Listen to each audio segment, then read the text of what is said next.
Your partner tells you they love you, but there's a relentless voice in your head that whispers, they don't really want you.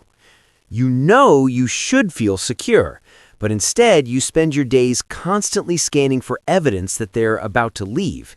It's a painful and exhausting contradiction, making you feel like an outsider in your own relationship. If this sounds familiar, you're not imagining it, and you are certainly not alone. This isn't just a passing thought. It's a chronic ache that can lead to withdrawal, low self-esteem, and a pattern of difficult, unfulfilling relationships. But this feeling has a name, and understanding its origin is the first step to making it stop. So where does this feeling actually come from? The answer is found in a powerful psychological framework called attachment theory, first mapped out by John Bowlby and Mary Ainsworth. The theory explains that our very first relationships, usually with our caregivers, create an internal working model. Think of it like a blueprint or an internal map that your brain builds to understand how all future relationships are supposed to work. It sets your expectations for closeness, trust, and love itself.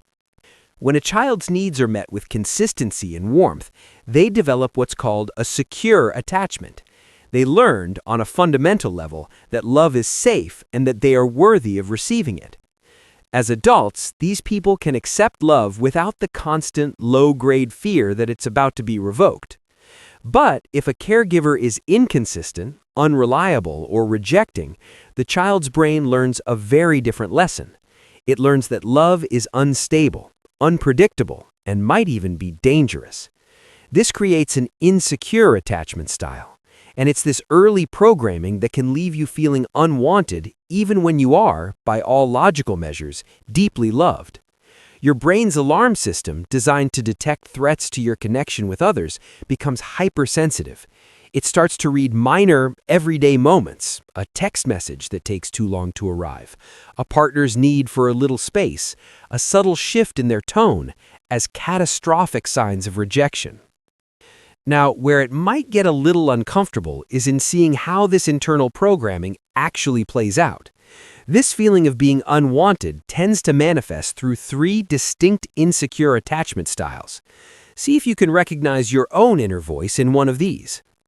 First, there's the anxious preoccupied style.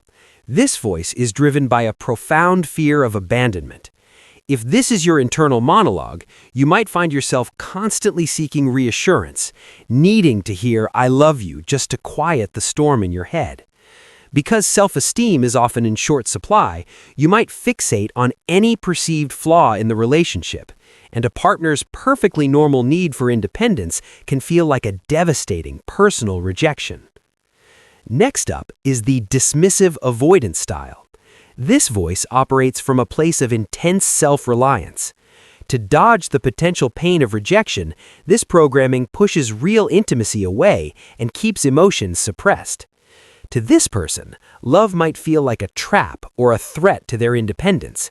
The inner thought isn't necessarily "I'm unwanted," but a much stronger defense: "I don't need anyone anyway." It's a powerful shield against a deep, often unconscious fear of being fundamentally unlovable. And finally, there's the fearful avoidant, which is sometimes called disorganized. This is the most conflicted of the inner voices.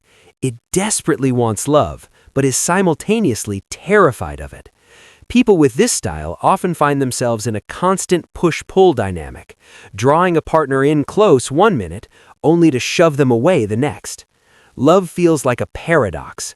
The very closeness you crave also feels incredibly dangerous, making it nearly impossible to ever feel truly safe and wanted.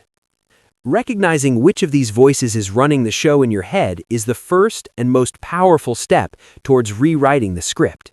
Just understanding the why behind the feeling can provide an enormous sense of relief and validation. So, if that's you, what can you actually do about it? Healing this pattern isn't about blaming your parents or trying to brute force the feeling into submission. It's about slowly and compassionately building a new, more secure relationship with yourself. The first step is simply awareness. Start to notice, without judgment, when that unwanted feeling shows up. What was the trigger? Instead of immediately buying into the thought, just get curious about it. Observe it like a scientist. The second step is self-compassion. Remind yourself that this feeling, this internal alarm, is a protective mechanism that your younger self built to survive. It's not a personal flaw, it's an old wound. Treat yourself with the same kindness you would show a good friend who is struggling. And finally, take small, actionable steps. This could mean journaling to get the thoughts out of your head and understand their patterns. It could be learning a few self-soothing techniques like deep breathing or taking a walk for when you feel that anxiety spike. Or it might mean communicating your feelings to your partner, not from a place of accusation, but from a place of vulnerability, saying, "Here is what's happening inside my head." Feeling unwanted when you are loved is a deeply painful and confusing experience, but it isn't a life sentence. It is not a reflection of your worth. It's a signal, an echo from your past that is asking for your attention and your care in the present. By understanding the architecture of your attachment style, you can begin to untangle these old wires and teach your brain that you are, and have always been, worthy of the love you are given. The healing journey begins with the quiet decision to believe that. If this resonated with you, consider giving it a like and subscribing for more content that dives into how we think and feel. And please share your own experiences in the comments. You might be surprised how many other people feel the exact same way.